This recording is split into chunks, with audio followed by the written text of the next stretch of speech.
Bonjour à toutes et tous. Alors, pour être tout à fait honnête, j'ai déjà filmé 20 minutes de cette vidéo, mais le micro n'était pas branché.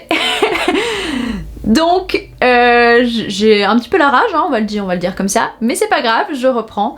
Vous le voyez dans le titre, aujourd'hui je vous parle de mes histoires d'amour favorites en littérature, que ce soit en littérature classique, que ce soit en littérature de genre, ou que ce soit en littérature contemporaine.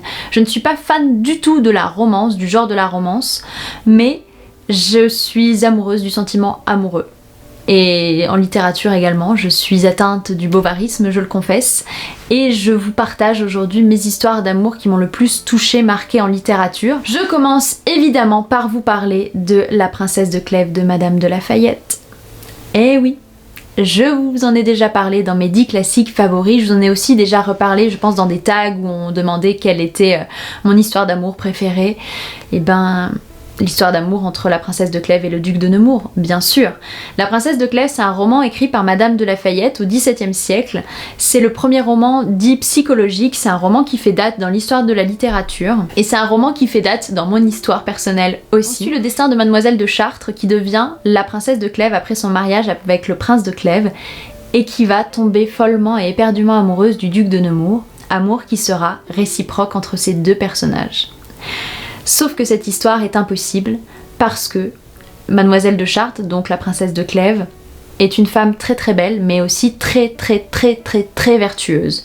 C'est une femme qui est attachée à son salut, à son âme, aux convenances, au fait de bien-être, à l'honneur, au sens de l'honneur aussi. Elle décide de se refuser à cette passion qui pourtant la dévore et l'anime. C'est bouleversant. Parce que c'est une histoire de destin, encore une fois. C'est-à-dire que ces personnages ont tout pour s'aimer.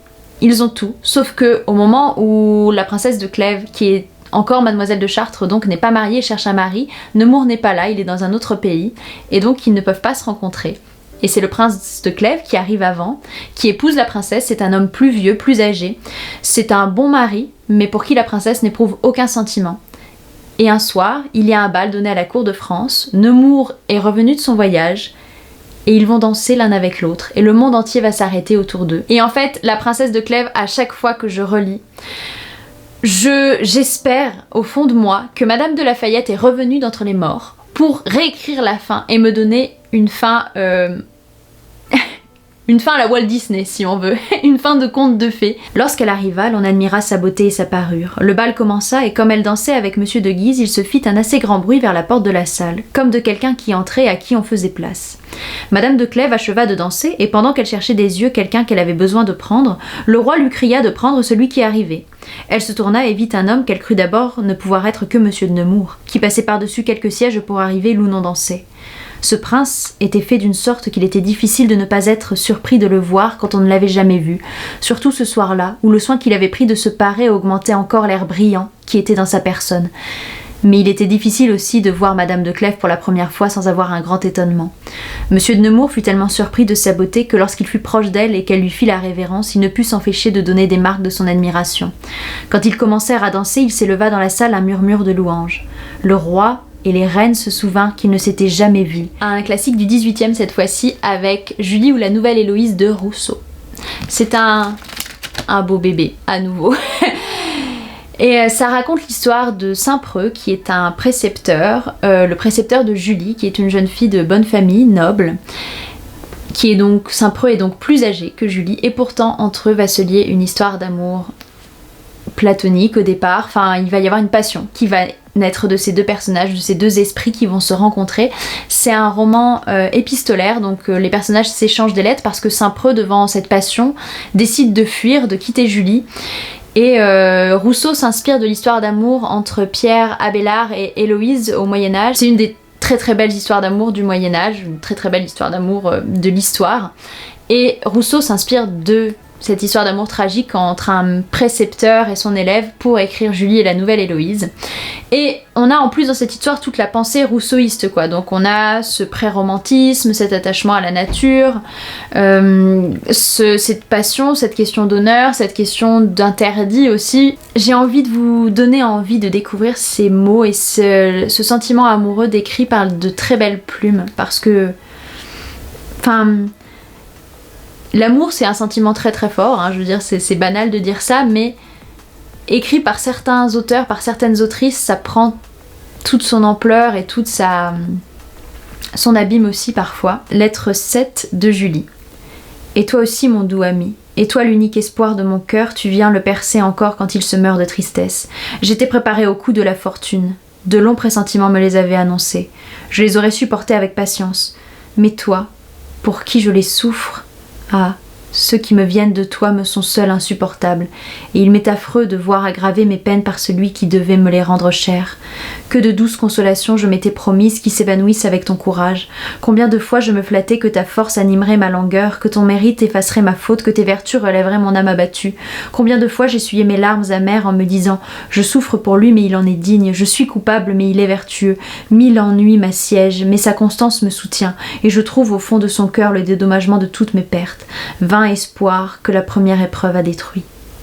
Où est maintenant cet amour sublime qui sait élever tous les sentiments et faire éclater la vertu? Mais on en parle, mais je trouve que ça fait partie des romans classiques dont on ne parle pas assez. Julie, la nouvelle Héloïse, je le vois pas à beaucoup d'endroits, sur beaucoup de chaînes, donc je lui redonne un petit coup de lumière quoi, pour découvrir cette histoire d'amour entre Julie et Saint-Preux. Ensuite, une histoire d'amour de la littérature qui n'est pas une histoire fictionnelle, puisque c'est l'histoire entre George Sand et Alfred de Musset. Je ne pouvais pas vous parler de l'amour, de mes histoires d'amour préférées en littérature sans aborder le cas Sand-Musset, c'est impossible. George Sand et Alfred de Musset, ce sont tous les deux des auteurs, enfin George Sand est une autrice du 19e, de la période des romantiques. George Sand est déjà mère, c'était une femme mariée qui a quitté son mari d'un commun accord et qui est venue vivre à Paris pour vivre de sa plume et écrire des romans. C'est une femme qui a des amants et qui rencontre le jeune Alfred de Musset, un jeune homme épris de romantisme et de passion. Et George Sand et Alfred de Musset vont vivre une passion incroyable qui est l'une des plus belles histoires d'amour et des plus tragiques histoires d'amour entre deux auteurs, autrices un peu aussi à la Verlaine et Rimbaud. Et ce petit recueil, Folio 2 €, procurez-vous-le parce que c'est le recueil des lettres que se sont envoyées George Sand et Musset, y compris après leur rupture, parce qu'ils se sont énormément écrits après leur rupture.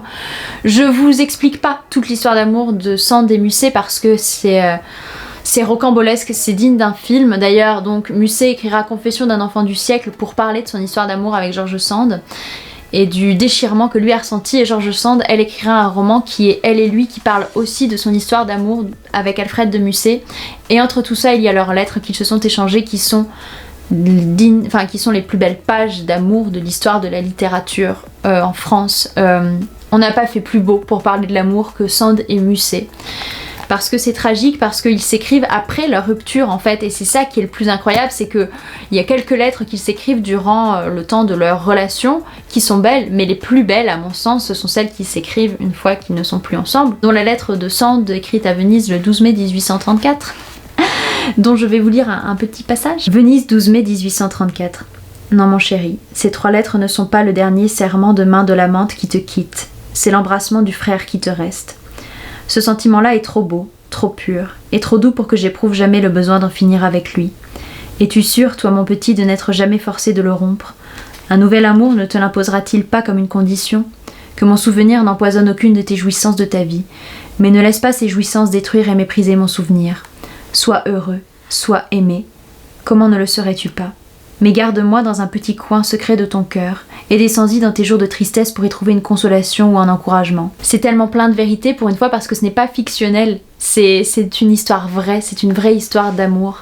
Et c'est une vraie histoire passionnante et déchirante. J'ai aussi lu celui-ci, je l'ai lu en version numérique parce qu'il est dans le domaine public, donc il est gratuit, donc lisez-le à moindre frais. La Dame aux camélias de Dumas, qui est l'histoire de Marguerite Gauthier, qui est une femme entretenue du 19e, un peu la figure d'une courtisane et dont un jeune homme va tomber éperdument amoureux.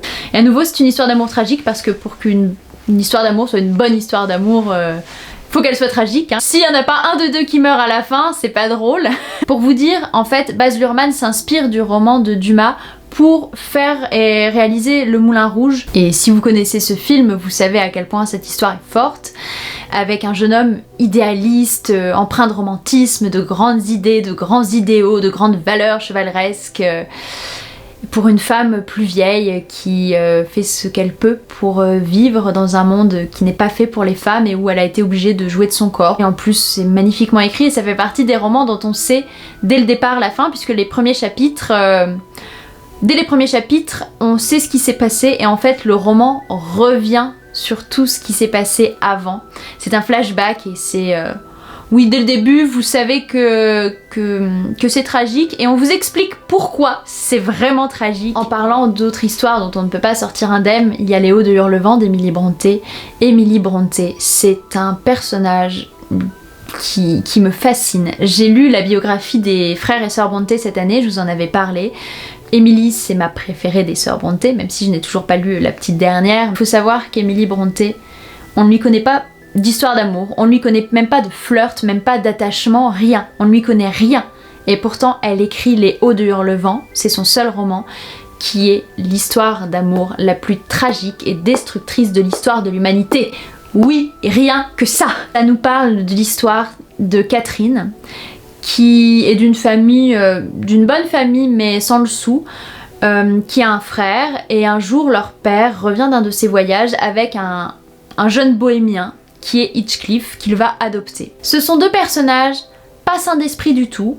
Je dirais même que ce sont deux pervers narcissiques qui s'aiment, donc autrement dit ils ne peuvent pas être heureux ensemble mais ils ne peuvent pas être heureux quand ils sont séparés non plus, et ils vont s'en faire voir des vertes et des pas mûres. Je pense que le Haut de Hurlevent parle aux âmes qui ont envie d'être au bord d'une falaise un jour de tempête avec la pluie qui s'abat sur eux de nuit et de hurler au monde leurs sentiments. C'est l'histoire d'amour de deux personnes qui veulent s'auto-détruire en s'aimant. Et donc je comprends pourquoi on n'aime pas, pourquoi on n'apprécie pas, parce que c'est pas beau, c'est pas doux, c'est pas du tout beau et pur entre Catherine et Heathcliff.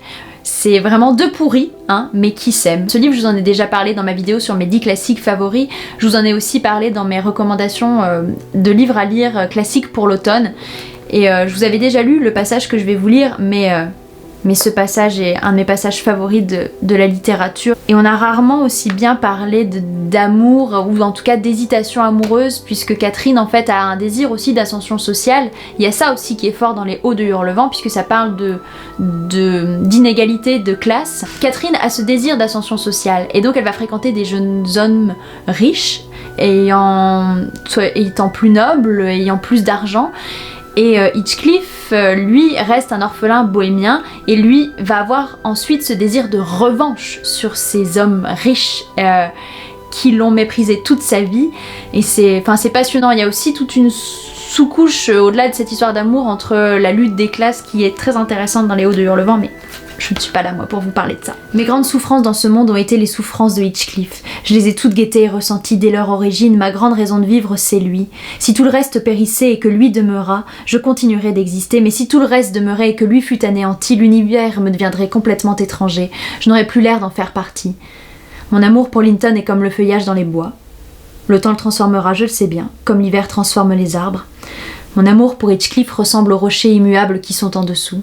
Source de peu de joie apparente mais nécessaire, Nelly, je suis Heathcliff. Il est toujours dans mon esprit, non comme un plaisir, pas plus que je ne suis toujours un plaisir pour moi-même, mais comme mon propre être. Ainsi ne parlez plus de notre séparation, elle est impossible. Seule histoire d'amour contemporaine que je vous présente, c'est Un jour de David Nicholls. Je vous en ai parlé dans ma vidéo sur les 10 livres qui ont marqué ma vie. C'est la moins bien écrite de toutes les histoires que je vous présente. C'est pas une plume incroyable, David Nicholls, mais c'est l'histoire d'amour peut-être la plus concrète et la plus réaliste. Ça raconte l'histoire de Emma et Dexter qui sont étudiants à la fac, et lors du soir de leur remise de diplôme, ils ont un peu bu, ils se rencontrent à une soirée, ils décident de passer la nuit ensemble, mais au final il ne se passe rien entre eux cette nuit-là, et ils vont passer la nuit à parler. Et ainsi va naître entre eux une très belle amitié, ils vont devenir les meilleurs amis et se suivre comme ça durant plus de 15 ans. Chaque chapitre s'ouvre un 15 juillet puisque c'est la date de leur rencontre, donc on commence le 15 juillet dans les années 80, ensuite on va dans les années 90, dans les années 2000 aussi, et on suit ces personnages, on suit leur histoire, on suit leur chemin qui se croisent comme ça, de leur amitié qui est une amitié étrange, qui est nécessaire, qui fait partie de leur vie, intégrante de leur vie, mais en même temps qui est une amitié où il y a des choses qui se cachent derrière, et Ce film a été adapté au cinéma avec Anne Hathaway. J'avais pas du tout aimé l'adaptation à ce moment-là de ma vie. J'avais trouvé que c'était ridicule, que c'était vraiment pas crédible cette histoire d'amour. Et ensuite, quand j'ai lu le livre, j'avais vécu d'autres choses dans ma vie qui m'ont fait me sentir très proche du personnage d'Emma, qui est une jeune fille qui adore la littérature, qui adore le théâtre, qui a envie dans sa vie de mettre l'art au centre de tout, et qui est contrainte en fait par la vie en fait à mettre son art et son amour de l'art de côté pour finir institutrice, pour pouvoir quand même avoir un revenu régulier, qui met ses grands rêves de côté aussi. Et entre ça, il y a cette histoire, ce lien indéfectible entre elle et Dexter, entre cette amitié qui, ce sont deux chemins parallèles qui se croisent parfois dans la vie, c'est un lien à nouveau très puissant qui les unit, mais enfin voilà, c'est l'histoire de deux êtres comme ça, de deux âmes jumelles qui évoluent l'une avec l'autre, l'une en parallèle de l'autre. C'est vraiment très très fort et très très beau comme histoire, même si à nouveau, là par exemple je vais pas vous lire de citation parce que je trouve que c'est pas extrêmement bien écrit, et si je le relisais aujourd'hui peut-être que ça me parlerait tout de même beaucoup moins et que je trouverais ça trop concret et trop plat. Je vous présente Pietraviva de Léonore de Recondo. Ça nous parle de Michel-Ange, donc du très grand sculpteur, peintre, artiste qu'est Michel-Ange, et de son amour pour un jeune moine qui est mort. Voilà, ça commence comme ça commence sur la mort de ce jeune homme, et tout au long de ce roman très court, on va suivre Michel-Ange qui part chercher du marbre en Carrare pour construire une sculpture, je crois que c'est la Pietra à Saint-Pierre d'ailleurs, enfin ça fait longtemps que je l'ai lu, mais... Ah non, c'est ça.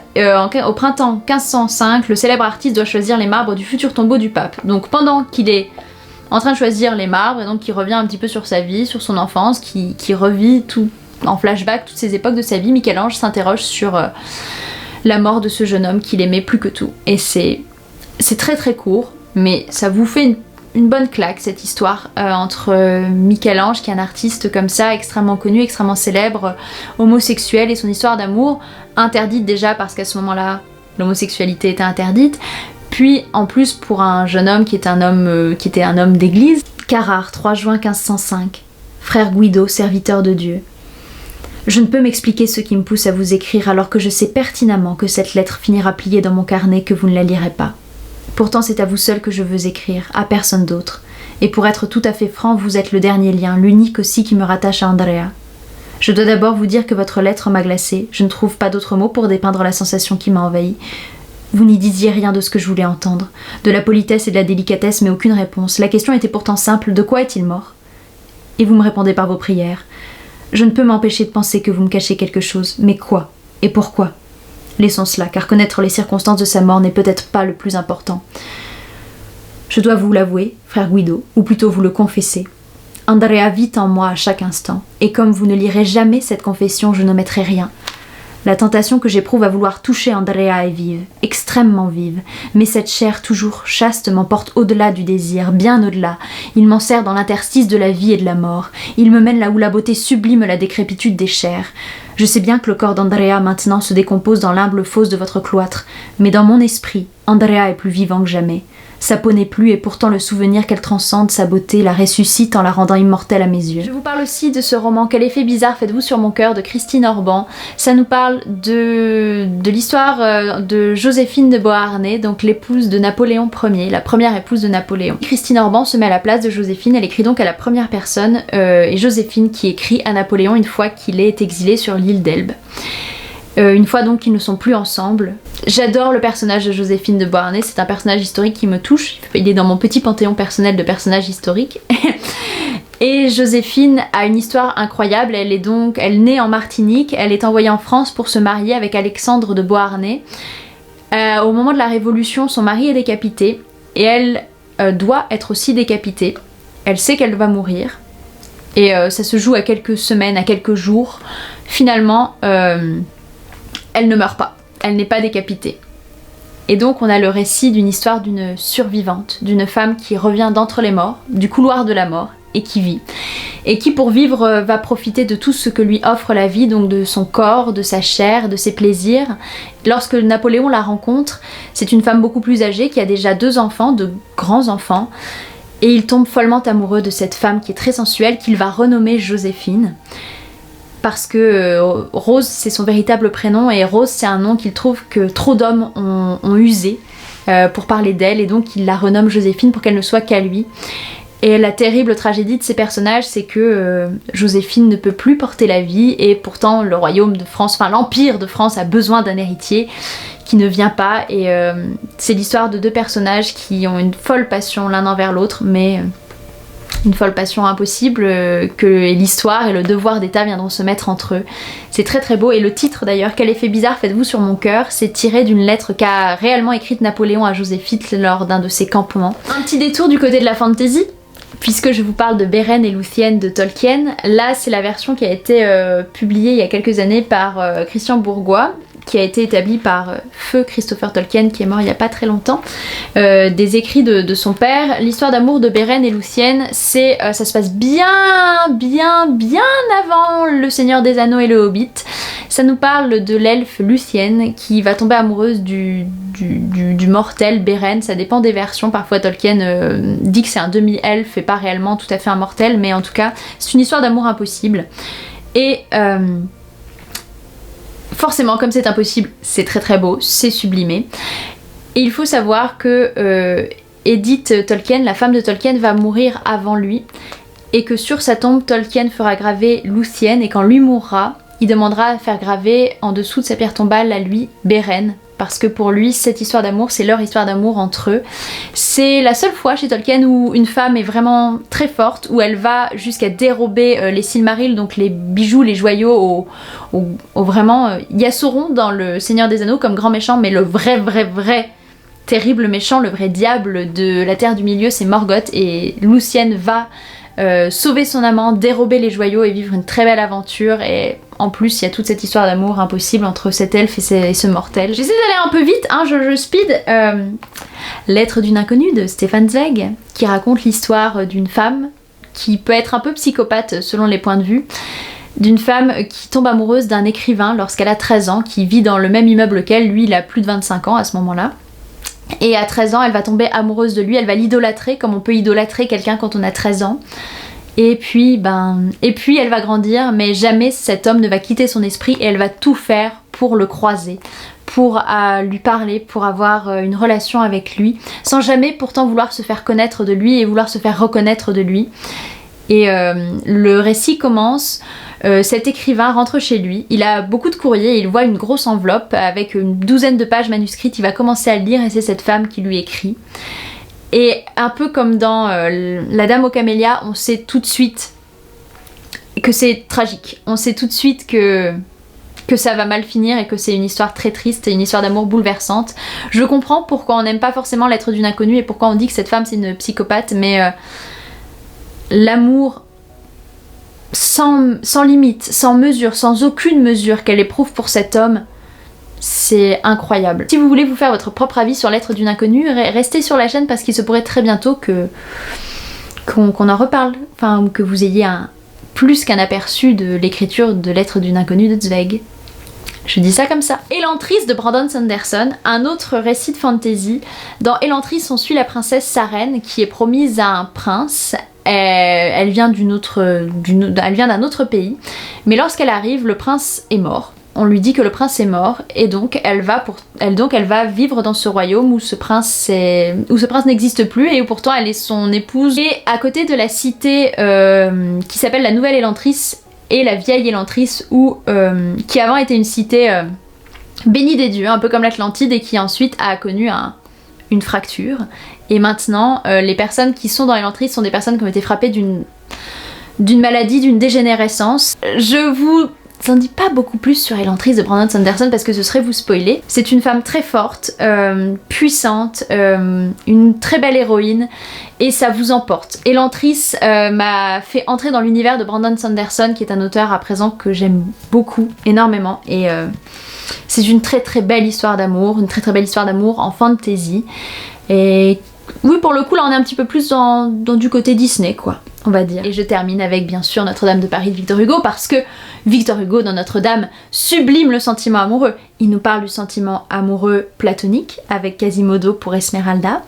Il nous parle du sentiment amoureux du fait juste d'aimer les relations physiques et charnelles avec Phébus. Il nous parle d'une histoire, enfin de l'amour passionnel qu'on peut avoir quand on est une jeune personne un peu naïve, comme Esmeralda pour Phébus, de l'amour passionnel et destructeur avec la passion qu'a Frollo pour Esmeralda, de l'histoire d'amour fraternel avec Frollo pour son frère et Frollo pour Quasimodo, de l'histoire d'amour, enfin de l'amour filial d'une mère pour son enfant. Enfin vraiment, Victor Hugo sublime le sentiment amoureux de dans Notre-Dame de Paris, pardon. Et juste, il faut un jour lire Notre-Dame de Paris, c'est somptueux, c'est Victor Hugo. Il faut regarder l'adaptation de Jean Delannoy qui est sublimissime. Et bon, vous connaissez l'histoire de Notre-Dame de Paris, donc je vais pas m'étendre dessus, je vais juste vous lire le tout dernier paragraphe de Notre-Dame de Paris et ça conclura parfaitement cette vidéo. Si vous ne voulez pas du tout connaître ce dernier paragraphe de Notre-Dame, vous pouvez arrêter cette vidéo ici et je vous remercie de l'avoir regardée. 2 ans environ ou 18 mois après les événements qui terminent cette histoire, quand on vint rechercher dans la cave de Montfaucon le cadavre d'Olivier le Daim qui avait été pendu 2 jours auparavant et à qui Charles VIII accordait la grâce d'être enterré à Saint-Laurent en meilleure compagnie, on trouva parmi toutes ces carcasses hideuses 2 squelettes, dont l'un tenait l'autre singulièrement embrassé. L'un de ces 2 squelettes, qui était celui d'une femme, avait encore quelques lambeaux de robe d'une étoffe qui avait été blanche, et on voyait autour de son cou un collier de grains d'Ardrézarac, avec un petit sachet de soie, orné de verroiterie verte, qui était ouvert et vide. Ces objets avaient si peu de valeur que le bourreau sans doute n'en avait pas voulu. L'autre qui tenait celui-ci étroitement embrassé était un squelette d'homme. On remarqua qu'il avait la colonne vertébrale déviée, la tête dans les omoplates et une jambe plus courte que l'autre. Il n'avait d'ailleurs aucune rupture de vertèbre à la nuque, et il était évident qu'il n'avait pas été pendu. L'homme auquel il avait appartenu était donc venu là, et il y était mort. Quand on voulut le détacher du squelette qui l'embrassait, il tomba en poussière. Fin.